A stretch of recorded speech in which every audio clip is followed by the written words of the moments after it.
Está no ar o Memória BC, um programa de entrevistas com pessoas da comunidade para resgatar histórias de Balneário Camboriú.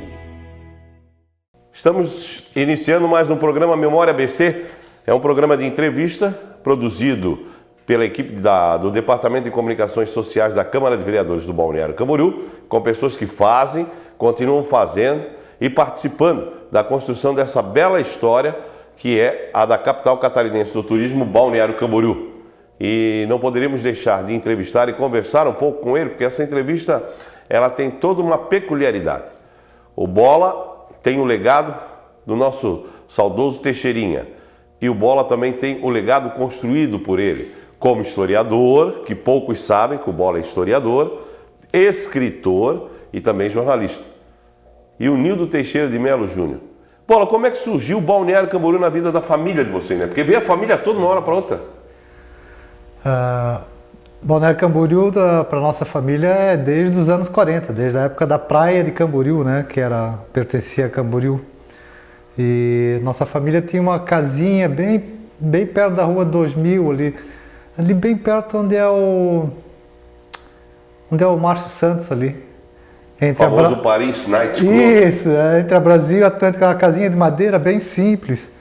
Aí depois os meus avós, parte da mãe, venderam o terreno que era um deles, seu João e a dona Aninha Nascimento, onde hoje é o edifício Atlântico. Quem comprou foi o seu Eduardo de la Torre, e ali a gente ganhou, a família toda, né? Tanto que por parte de mãe eram 3 irmãs, então ficava toda a família em 2 apartamentos que foi negociado com o Eduardo de la Torre. Então a nossa história com Balneário Camboriú é de muitos anos. Assim. Eu só não nasci aqui porque não tinha hospital, porque eu sou de Fevereiro, minha mãe estava grávida e correu até Blumenau para me ter. Então pensei que tu era do Hospital Zambuja, porque a fama que o teu pai teve... Eu jogava em Brusque, né? No Carlos Denô, no todo poderoso, que eu tive a honra, devido ao saudoso Rodolfo Sestren, que o Bola conheceu, sim, o atual comentarista das Copas, o Melo Filho, de fazer clássicos como o Marcílio e Carlos Renault no campo do Augusto Bauer, que era do Renault, e também no campo do Paysandu.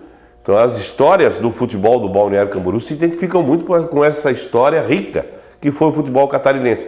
E aí, a maturidade, o Bola começa a crescer, o pai começa a deixar de ser boleiro profissional, começa a chegar. Como é que isso foi sendo construído, Bola? Bem, a gente veio morar para cá definitivamente quando minha mãe morreu em 82. Meu pai tinha um apartamento aqui, ele já estava praticamente aposentado e veio morar, e eu sempre morei com ele, né? Quando ele enviuvou, eu morei com ele, aí depois eu me casei, né, morei em outro apartamento, mas quando ele comprou um terreninho ali no estaleiro, eu enchi o saco dele: pai, por que não faz uma casinha ali, o pai está ficando já com idade e tal, eu moro contigo, para tu não ficar sozinho. E desde então, faz 30 anos que a gente mora no estaleiro. E ali em Balneário Camboriú eu comecei a construir meu espacinho profissional, né?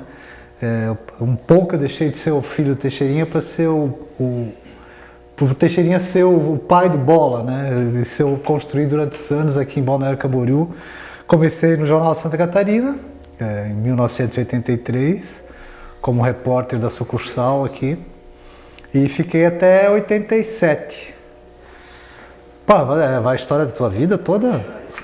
Com toda certeza, até porque, Bola, o que chama a atenção é que você, na sua profissão, você viveu os momentos que viraram Balneário Camboriú do avesso.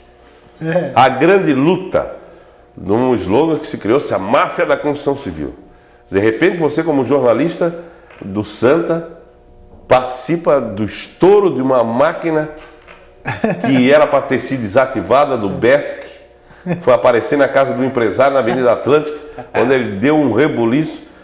Foi a maior edição do Santa, aquele teu trabalho, Bola? Porque parece que chegou um caminhão-truque de manhã cedo para entregar 110 mil jornais, e de noite teve que vir mais um caminhão, né? Como é que foi viver esse bastidor político na tua vida do Balneário Camboriú? Na verdade, sim, o Jornal Santa Catarina foi muito importante, porque quando eu entrei, o Jornal Santa Catarina meio pura coincidência também, né? o Jornal Santa Catarina começou a investir em Balneário Camboriú. Ela criou uma sucursal permanente aqui, com reportagem permanente. Então, assim, as coisas que aconteciam em Balneário Camboriú estavam nas páginas do Jornal Santa Catarina. Que, pô, Balneário era o máximo, né, cara? Porque antigamente era na Nação, né, no extinto Jornal Sol, que como vinha e ia embora o Jornal Sol, né, fechava, abria.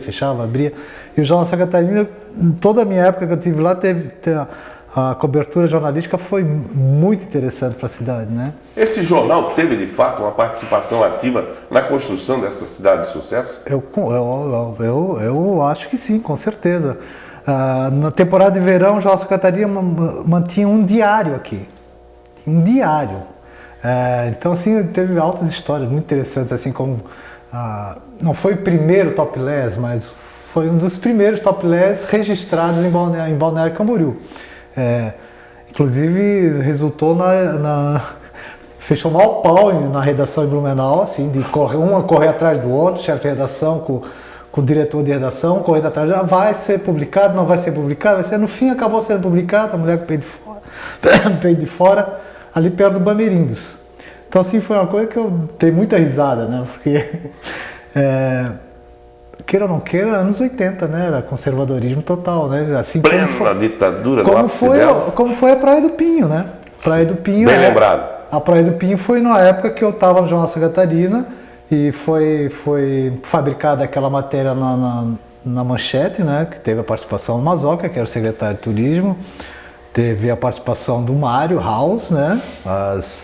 As meninas do Mário House foram tudo contratadas.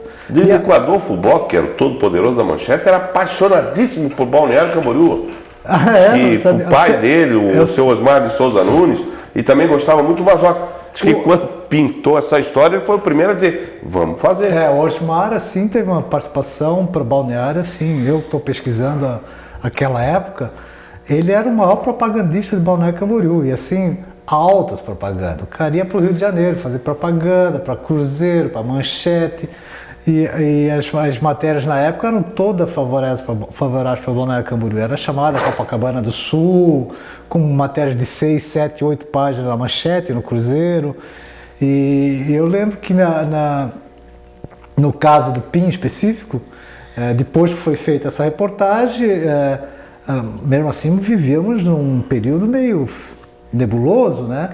E eu lembro que o Dr. Edson Forneroli dava altas batidas lá e teve uma famosíssima que ele prendeu todo mundo que estava lá, né? E nessa época estava meio que abrindo, já estava se abrindo as perspectivas democráticas no Brasil, e teve um evento no Marambaia, eu nunca me esqueço, que estava todos políticos lá. E daí o Emerson Ghislandi, que era o repórter de Jornal Santa Catarina, eu não sei se o Magru estava nessa, não lembro, mas o Emerson você tem certeza que estava. E nós saímos fazendo enquete para todos os políticos o que achavam do naturismo. E os caras não iam dizer que não, né? E todo mundo dizendo sim. E ali, deram a resposta politicamente correta que vocês queriam. Que a gente queria, e a gente explorou muito isso no jornal. E com aquilo foi se abrindo a questão da Praia do Pinho oficialmente como uma praia de naturismo. Teve a resistência das igrejas evangélicas, né, que é muito representada pelo Paulo Correia na época, né, mas foi tudo, assim, foram se resolvendo aos poucos, até que foi baixado um decreto oficializando a Praia do Pinho como praia de naturismo. E daí o Sulfluido veio nesse embalo, né? Tem o Sulfluido. Sulfluido é a nossa eterna banda, né? E com isso também veio no embalo uma proposta de governo inesperada por todo mundo. Que foi a chegada, pela primeira vez, Leonel Arcângelo Pavan à Prefeitura do Balneário Camboriú, 1988, né, que implantou a Secretaria Municipal de Meio Ambiente. Meio Ambiente. Essa história também é bacana, né? A gente tinha a Associação Ecológica nos anos 80, segunda metade dos anos 80, e no último ano do Schultz, tinha a famosa parada de 7 de setembro. Aí eu fui para a dona Tânia Toiber Pereira, que era secretária de Educação na época, esposa do falecido Hermínio, né, o delegado. Eu digo, Tânia, deixa a gente desfilar, a gente tem a Associação Ecológica e tal, deixa a gente desfilar no 7 de setembro. E o Pavan já estava todo envolvido com a gente, né? Disse, não, querido, não tem problema. Ela era meio parente minha até. Digo, não tem problema, vocês podem desfilar. Pra quê, cara? Nós fomos tudo Partido Verde. Todo mundo com Partido Verde. Quando o Schultz viu aquela turma, eles não acreditaram. Né? Ali começou o processo de apoio ao Pavan, né? Pela Associação Ecológica, o Partido Verde está sendo criado. Foi feito um acordo com o Pavan. Né? Se a gente elegesse um vereador, ele criaria a Secretaria de Meio Ambiente. E não deu outra, a gente acabou elegendo o Dado Xerém. E esse Dado, esse envolvimento dele na história, para você, foi benéfico ou ele não teve assim a oportunidade de pôr em prática tudo que se esperava? O Pavan? Não, o Dado. Não, o Dado, acho que a grande decepção do Dado não ter sido prefeito da cidade, né? Porque o Dado, eu meio que fiquei chateado com ele na época, porque ele se elegeu pelo Partido Verde, só que o Partido Verde não tinha perspectiva, né? Era um partido muito pequeno e ele acabou migrando. Quando foi criado o PSDB, ele migrou para o PSDB. Mas a participação do Dado foi muito importante ali no meio ambiente, na Secretaria de Meio Ambiente. Fundamental, eu diria, né? E você, a cultura, ela apareceu na tua vida. E não, aí, a como cultura deslanchar? veio depois, né? Na verdade, em 1979, eu fui convidado para ser assessor de imprensa do Pavan. Acho engraçado assim que o Pavan, naquela humildade toda, diz que eu devo para ele. Eu acho que é o contrário, eu acho que ele deve para mim. Porque eu fui um dos caras que promoveu ele no estado todo. Ele ficou um nome conhecido graças a mim, a Rejane, que era minha secretária, ao Arnaldo João Sansão, que era o fotógrafo. A gente criou um laboratório dentro da prefeitura, um laboratório fotográfico, então a gente produzia todas as fotografias dentro da prefeitura. A gente, entre aspas, comprava todos os jornais do estado, os principais, em Lages, em Chapecó. A gente meio que tinha um mapa na parede assim, onde é que o Pavan vai ficar conhecido? Vai ficar conhecido aqui, aqui, aqui, aqui. E a gente fechava contrato com os jornais na cara dura, não queria nem saber. Então era a notícia do Pavan, o Pavan era um grande fazedor de fato, né? Ele criava fato um atrás do outro.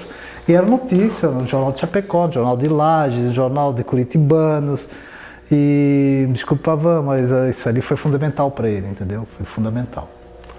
Hoje, o relacionamento bola e modernidade está muito tranquilo ou bola? Nenhum. É muita confusão na minha cabeça essa modernidade. Eu estou cada vez mais me transportando lá para trás, né? Com esse trabalho de pesquisa que eu estou fazendo, cada vez mais eu estou mais ligado com o passado. Eu não consigo me acostumar com esse negócio de rede social, de influenciar, tudo é like. Essa coisa não consegui me acostumar até hoje. Porque na verdade não é bola, você faz parte de uma coisa que foi a nossa escola. A Olivetti. Ou a Hamilton. Ou a Hamilton. E muitas vezes, para eles terem uma ideia, tinha fila na redação porque só tinha uma máquina. Sim, tinha isso também. Certo? E se estourasse a fita, aí dava problema. Quando a maioria dos repórteres ou chefe de redação não tinha um rolo de fitinha no bolso, para te garantir, tu já tirava ali. Aquela fitinha rubro-negra, né? E não é. O Tigrão uma vez disse uma frase muito interessante: tu e o bola é um perigo, porque para vocês não tem limite fazer uma matéria. Se tiver um cara isolado lá na praia, na Ilha das Cabras, e não tiver mais ninguém, vocês vão dar um jeito de chegar lá para botar o cara falar com a gente, ou dizer alguma coisa.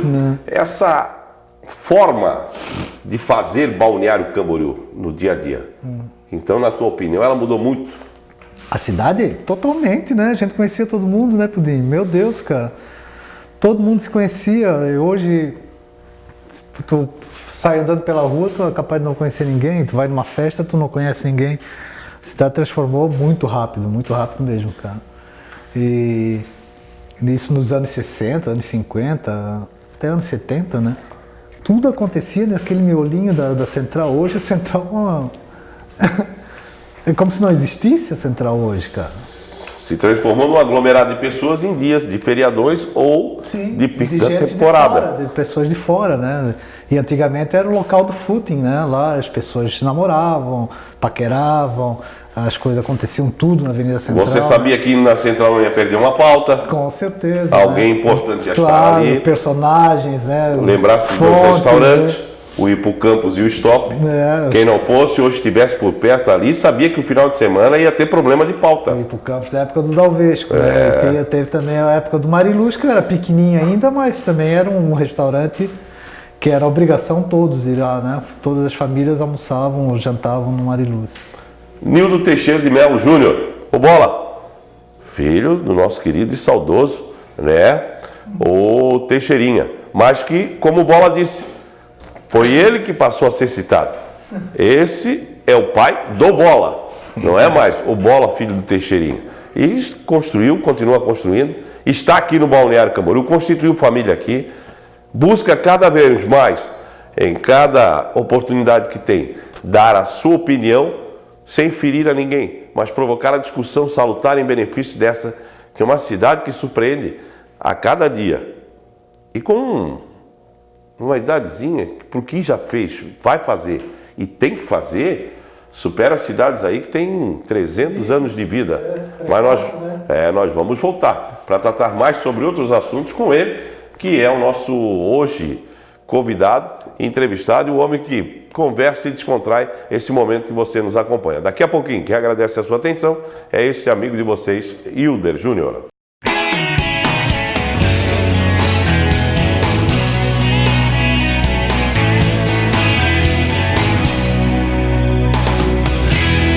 Você está acompanhando o Memória BC. Atenção, ocorrência grave, MG 435, sentido Sabará. E se você acompanhasse o socorro de uma vítima do trânsito? Ai, meu Deus. O Tiago passou por isso. Tinha muita gente no carro, meu Deus do céu. A imprudência do veículo invadiu a contramão e pegou o outro de frente. No carro da vítima fatal, ele e mais 3 crianças. O que ele tá fazendo? Não fica preocupado, não. Não. O desespero ajuda é você, cara. As crianças imobilizadas, chorando, pedindo para ver o pai. O pai estava no carro já morto.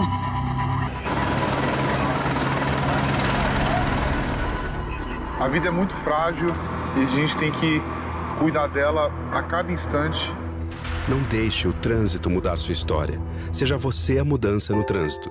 Parada, um pacto pela vida. Eu não sabia que estava grávida, mas quando foi no 8º mês que eu fiz a ultrassom e deu microcefalia, ali parece que o meu mundo desabou. Eu olhava para minha mãe e ela, vai dar tudo certo, filha. Ela é a minha razão. Quando eu vejo uma mãezinha que tá grávida, eu falo, ó, te cuida. Isso é bom para você e para a criança. Todos os anos o Aedes aegypti tira a vida de pessoas ou as marca para sempre. Para mudarmos essa realidade, precisamos de você. E a mudança começa pela sua casa.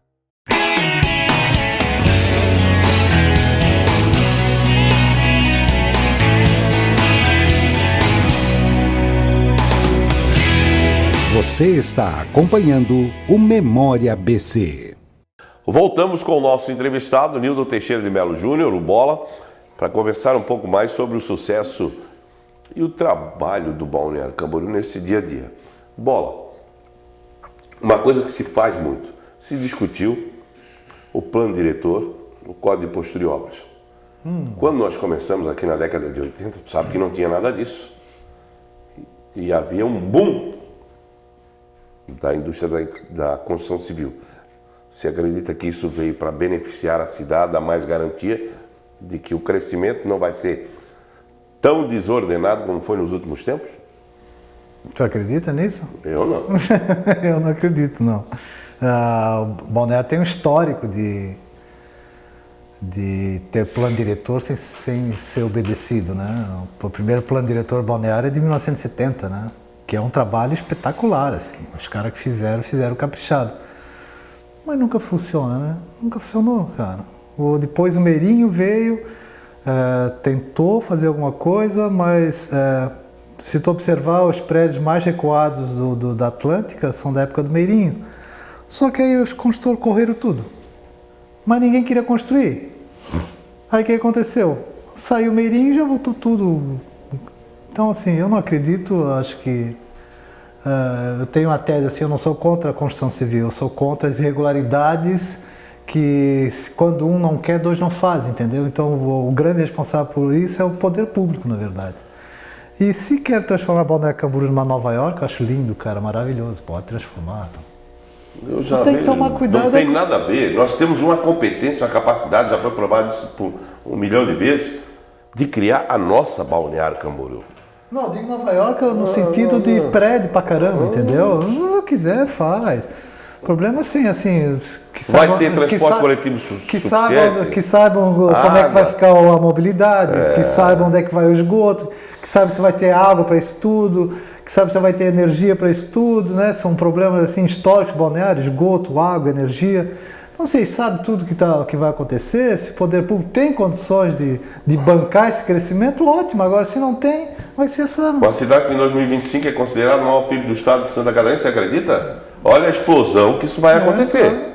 Superando a Joinville, superando a capital, que todos os encargos sociais e impostos do estado vão primeiro para lá, depois é que são redistribuídos com autorização da União. Só espero que as autoridades estejam conscientes que o setor sul do Rio Camboriú não tem nada a ver com esse crescimento aqui, né? Que preservem aquilo lá.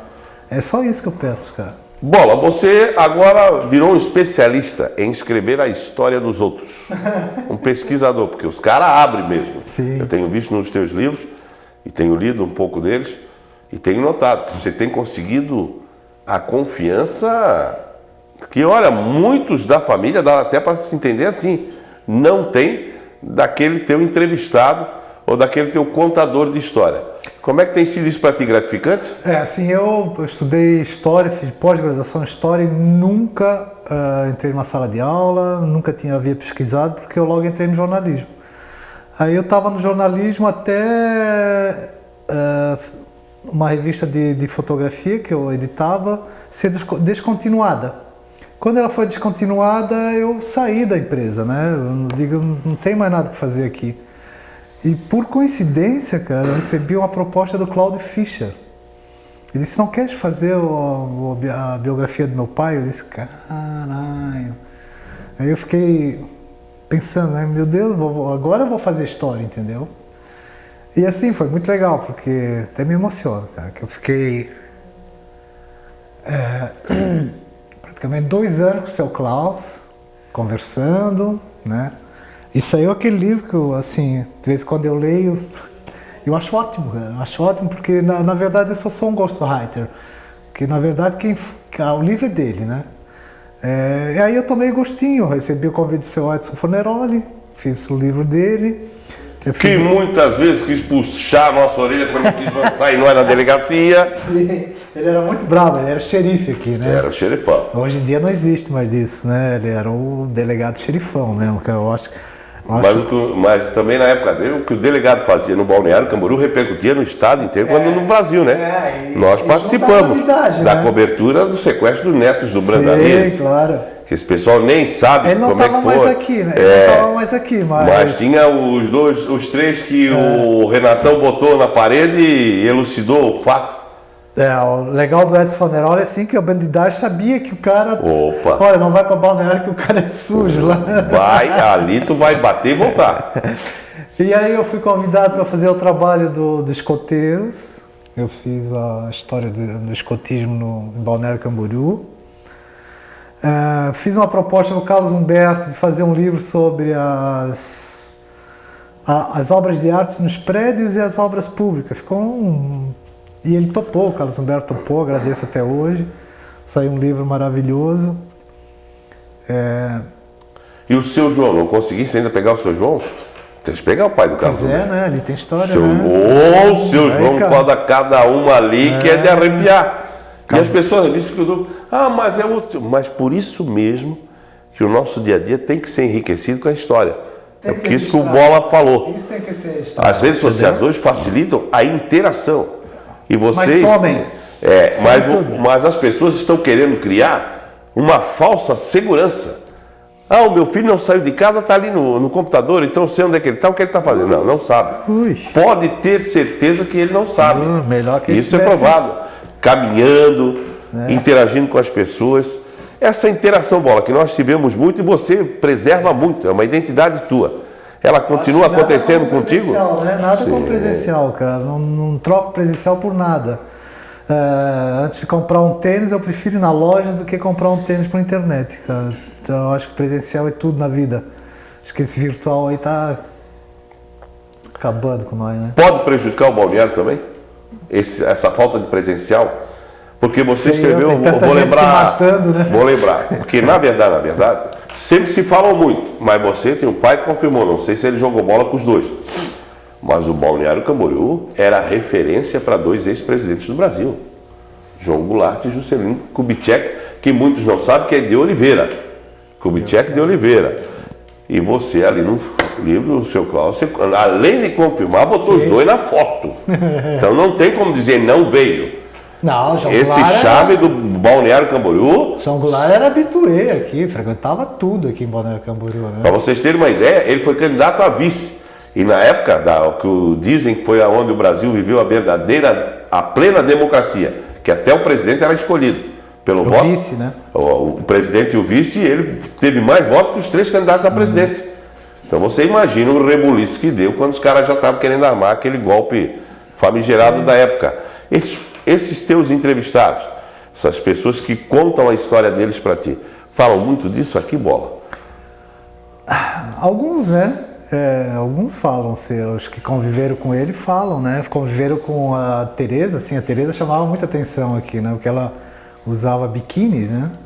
E as pessoas ficavam curiosas e gostavam de vê-la. E eles estavam sempre ali no centro da cidade, comendo camarãozinho, indo para o Salão Verde, que era o centro das atenções, para o San Remo, que era o centro das atenções. Então ele não tinha só a casa aqui, né, que ele ganhou do seu Normando. Na verdade, ele vinha para cá para viver a vida em Balneário Camboriú. Isso que eu acho legal, entendeu? Diferente do que até hoje parece uma lenda, porque o cara nunca aparecia, o Stroessner. O Stroessner teve casa aqui, os filhos viviam aqui. Mas era uma lenda. Stroessner, cara, que ele não saía de casa. Bola, essa história rica, em tão pouco tempo do Balneário Camboriú, você acredita que ela teve influência desse andar da cidade ou não? Assim, eu tenho uma tese, assim, eu acho que o Balneário Camboriú, na verdade, ela começa com os pioneiros que vieram para cá desenvolver o Balneário Camboriú, né? Então são as famílias que vieram nos anos 40, alguma coisa nos anos 30, ali que começa o Balneário Camboriú, ali que desperta o potencial turístico de Balneário Camboriú, a partir do Hotel Strand, que foi o primeiro Hotel Jacó, como falam, né? Foi o primeiro hotel que meio que sinalizou o que ia ser Balneário Camboriú, né? Os próprios alemães das cidades vizinhas aqui que trouxeram o hábito de ir para a praia, que não existia, né? Porque a praia era o lixo, que os caras viravam de costas para a praia, ninguém, a não ser o pescador que ia pescar, ninguém dava bola para a praia. Então a minha tese é essa: Balneário Camboriú começa a viver o que ela é hoje a partir desses pioneiros, né? Família Silva, família de la Torre, se eu for falar todo mundo, a própria família Bittencourt, que era meio que distanciada das coisas aqui. Meio que nativa, mas não era, né? Porque tinha negócios em Itajaí, então tinha aquele pseudo. Camboriú, né? Sim, mas assim, o seu Antônio, que mandou o filho para cá nos anos 30, vai para lá, abre tua mercearia, daí o filho assim, mas por que eu vou fazer lá? Não tem nada. Abre a mercearia que o futuro está lá. Então, são essas pessoas que, na verdade, despertaram para a vocação de Balneário Camboriú. As pessoas não sabem, mas nós somos sabedores de que era um luxo vir de Itajaí na praia do Balneário Camboriú para se banhar. Mas Luxa era cabeçuda, assim. Não, no canto do Marambaia. Sim, mas Luxa era cabeçuda. Ah, sim, não. Aí tem um grande hotel que infelizmente a Brava deixou de devastar e depois tinha um hotel Cabeçudas, né? Dizem que lá os magnatas ficavam para apreciar suas belas mulheres caminharem pela orla da Cabeçudas. Cabeçudas era elite, né? A remelagem vinha para cá. Tanto é que a mais bela mansão de Cabeçudas continua de pé, é da família Conder e Bornhausen. Está lá a mansão, ostentação, né, do poder que sempre foi das famílias que se uniram no passado. Sabe que as duas praias se uniram, né? Através do futebol. Existia esse... Através do futebol. Desde os anos 40, toda temporada de verão tinha um jogo lá e outro cá.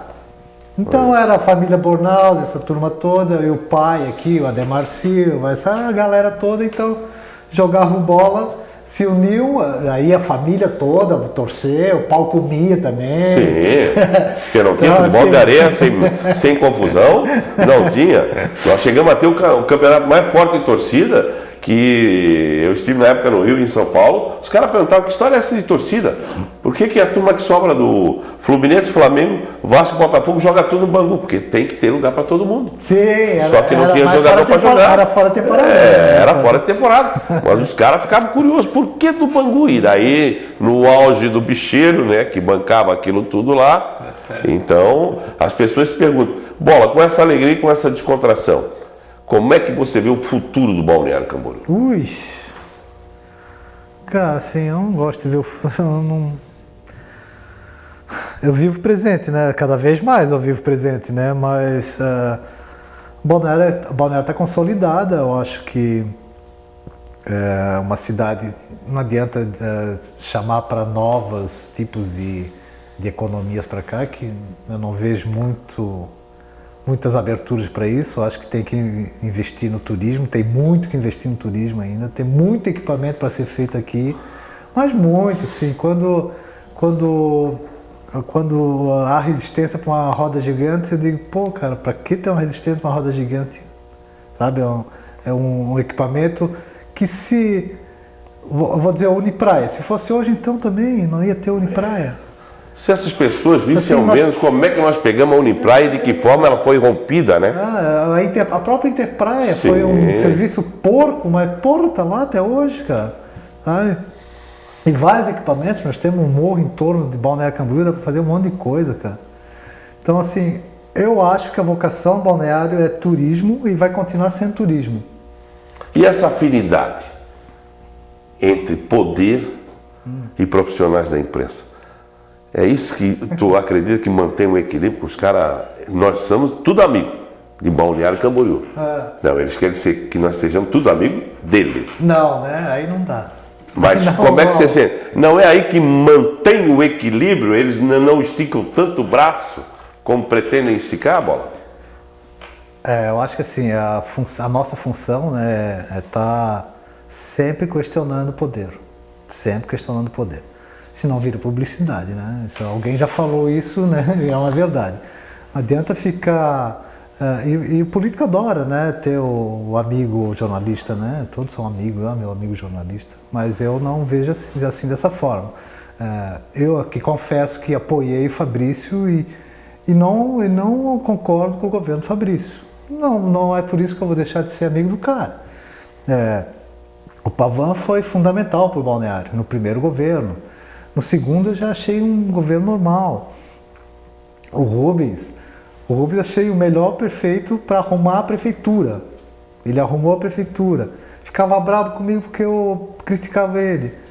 É minha função, não adianta. Que depois fez o minha-culpa nas estradas do Balneário Camboriú, como você diz, o relacionamento pessoal, de que de fato se ele tivesse respeitado um pouco mais a opinião das pessoas, talvez teria feito até melhor, porque para quem está nos acompanhando agora, o Balneário Camboriú, administrativamente, não tinha norte. Cada um chegava lá e fazia do jeito que queria. Mexia do jeito que achava que tinha força na Câmara de Vereadores. E não pode ser assim, né, Bola? Tem que se discutir amplamente. Essa relação executiva Nem que vou tem falar história. nada. Não, e que tem história, muita história. Mas que faz o quê? O Balneário Camboriú se superar, porque quando todos imaginam que vai dar errado, ela consegue dar um passo à frente. Bola, tua mensagem para quem está nos acompanhando. Como fazer dessa cidade melhor do que ela é? Olha, fazer melhor que ela é já é meio difícil, cara, porque isso aqui é o paraíso, viu? Por mais que a gente reclame, por mais que a gente esteja condicionado, sempre as mesmas coisas, eu só digo uma coisa para vocês. Quem vem de fora valoriza muito mais que a gente. Então, assim, quando tem um canteirinho arrombado, que os caras não mexem, nós passamos todo dia e vimos que o canteirinho está uma porcaria, mas o turista está vendo e se tivesse as flores ali, valorizaria muito mais. Então, assim, os prefeitos que estão, que foram, que virão, olhem mais pelo aspecto urbano da cidade, deixe sempre ela bonita, porque nós vivemos do turista. Então, assim, como dizia o Pavão era o Lerner, que na era do Lerner falava e o Pavão adotou de que uma cidade é boa para o turista quando é boa para o cidadão. Esse é Nilton Teixeira de Melo Júnior, o Bola Teixeira, escritor, historiador, jornalista, um homem que ajudou e continua ajudando a escrever essa história. Nós somos do tempo da caneta, sentar ali na pauta, fazer borrão, lápis, papel e caneta na mão. Te lembra dessa história, Bola? É isso que nós fazíamos.